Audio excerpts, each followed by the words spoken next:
Hi, this is Johnny Mike Grab. I'm coming to you from Chicago as usual, and today we've got a fun one. We're going to do pseudo lawyer number 3. This guy's name is Peymon Mottahedeh or something like that. It's deliciously awful. He's going to show you how to really get yourself messed up on tax issues. Let's do it.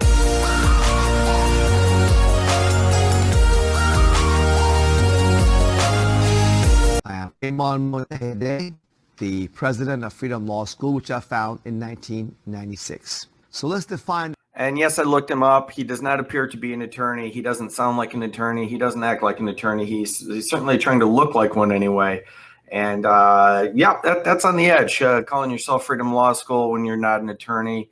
We'll discuss that more as we go. The problem, a little bit more detail. As many of you have known, I've covered in previous presentations how Freedom Law School has said for a long time that there is no law requiring 99% of Americans to file and pay income tax. And the front page of our website, there's a link to this very short video, 9 minutes, which covers this topic. And here's that video. When used in this title, which is the Internal Revenue Code, that's the only title that that's being spoken about here, okay, that the meaning of the term United States in the geographical sense is Washington, D.C., District of Columbia, and also the term state. So people say, now come on. Obviously, someone in the business for themselves is included in that definition of trade or business. Yep, they are. Obviously, somebody who is from the 50 states, is included because the states means the 50 states as well. Well, it's not so. Yes, it is. By the way, this little set that he's got going just looks like an 80s time capsule. I mean, just being in front of physical books, it's so not done anymore. And it's just the whole vibe with the theme music and the tie, the whole deal. It's really kind of fun. So now we know the problem. We're going to go address it head on.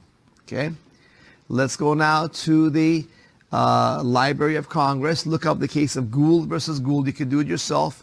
Library of Congress website. Here it is. Let's go to relevant language of the case that has a very powerful statement that in the interpretation or understanding of statutes, laws, which are levying taxes, impose taxes, it is the established rule not to extend their provisions, extend the provisions of tax laws by implication beyond the clear import of the language used, beyond what the language of law clearly, specifically shows, or to enlarge the operation of the tax laws so as to embrace, which means to include matters not specifically pointed out. This is a very, very clear thing. Statement from unanimous U.S. Supreme Court, which relies upon, as you can see, several other older Supreme Court cases. This is the well-established Supreme Court doctrine, well known and old. Okay, and also it says, in case of doubt, any doubt, the tax laws are construed or interpreted most strongly against the government and in favor of the citizen. I mean, there could be more clear. Not just against the government, not strongly against the government, most strongly against the government. You cannot get any more strong than most strongly. Oh, there you go. You cannot get any more strong than most strongly. This just makes my day. In case of doubt. Now, you think that would be it, right? Any doubt goes against most strongly the government not having the power. Okay, so that's his argument in a nutshell right there. He goes on for a half hour in this thing. I cut most of it out except the fun parts. But I'll summarize his argument. He makes a rational argument. It's a loser of the first order. It's never going anywhere. But what he says is that this code provision 7701 is ambiguous, and therefore it's void for vagueness. And he goes through a bunch of things to do this. It's a loser. You would never win with this. But I do know what his argument is. He doesn't need to take a half hour making it. That's what it is, and we'll carry on. To tax something that's not specifically pointed out. It's very vague what it is. What is this otherwise? Does it include the 50 states? Does it include U.S. territories? And which? Yes, it does. It includes the 50 states and the territories. It's pretty clear to me from reading the section that you cited. U.S. territories does it include? Bottom line is this, folks. You know that people are put in prison for tax laws that are listed in the Internal Revenue Code. So this is a good argument. People are put in prison for violating this code. So now what I'm going to suggest you do is violate this code on my flimsy argument. Oh, Lord. And don't forget to hit like and subscribe, or the dogs get it. You know, all these tiny writings, tissue paper, thin paper, they're criminal tax laws that can put you in prison. Well, where does it apply? Does it apply to California or New York, Guam, Puerto Rico? All those. Where does it apply? Northern Mariana Islands? You need to know exactly what location does it apply to. Apply to France? Japan? Nope. So this is easy. You got to be very clear in criminal laws. And in Internal Revenue Code, obviously, is a criminal and civil money issue laws. They want money from you civilly and put you in prison if you violated them. But where does it apply? Well, this is where the void for vagueness is an issue. The law cannot be vague. Men of common intelligence cannot be required to guess at the meaning of an enactment. Yep. You cannot be required to, record a guess. 50 states included. Northern Mariana. This is just cute, actually. These opinions and all that are very old. The first case he cites is 1917, and it's almost charming. The law has evolved. That's nice that they want to maintain that standard. No man of average intelligence can understand the tax code. It's a mess, and with all the regs and everything else involved, it is a mess. I don't do tax. I'm not claiming to understand it. But this is not the standard that's going to carry the day in a tax case. I'm just telling you. Islands included in these definitions, which means the Internal Revenue Code applies fundamentally, primarily to Washington, D.C., to their citizens and residents, to those who get money performing functions of federal public office, which comes out of course, the District of Columbia. There's certain chapters, subchapters, have their own specific different definitions, but the income tax applies not to you, but to those who are citizens and residents of Washington, D.C., or get money performing functions of federal public office, which all come out of Washington, D.C. So I would love that to be true, but alas, it's not. with that, folks, you don't have to file income tax at all. You never did. It was never based upon adhesion contracts. They tricked you into. It was not because.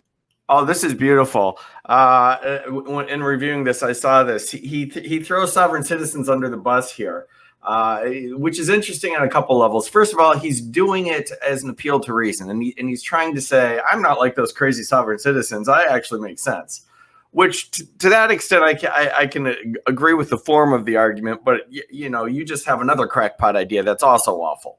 That's number one. The other thing is, clearly based on his familiarity with sovereign citizen arguments, he had dabbled in sovereign citizenship prior to this.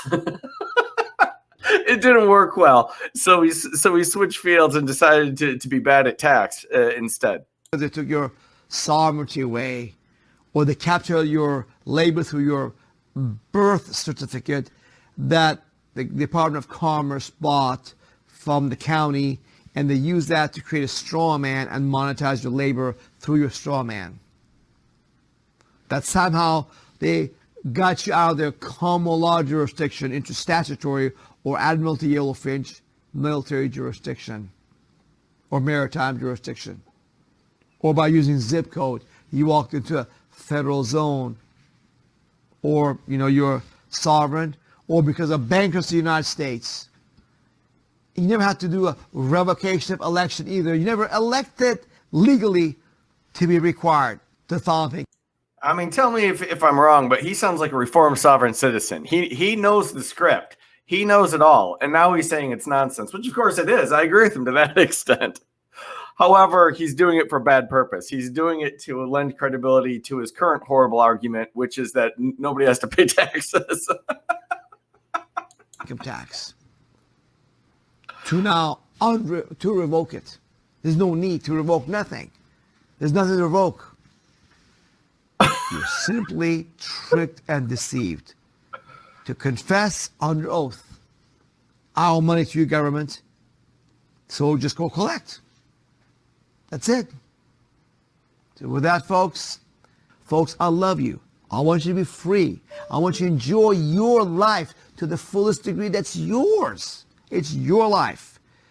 Don't let these thieves steal your money, your labor, that's your money, and use it against you to further enslave and destroy Oh, the irony is rich, because you'll see his pitch coming up here. you.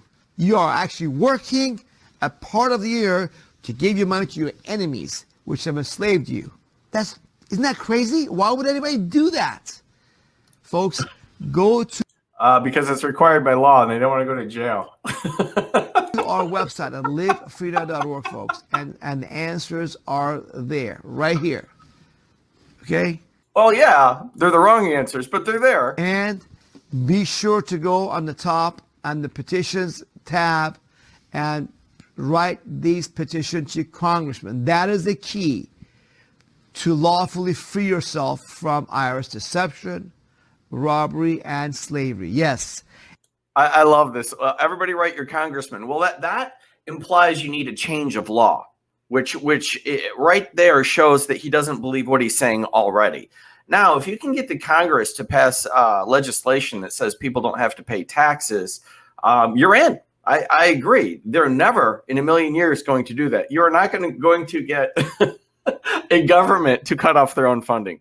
Good luck. Go ahead and try, but it's not going to happen. And it's explained in this video on this page to why you should write to Congress about IRS deception and free yourself of income tax, robbery, and slavery.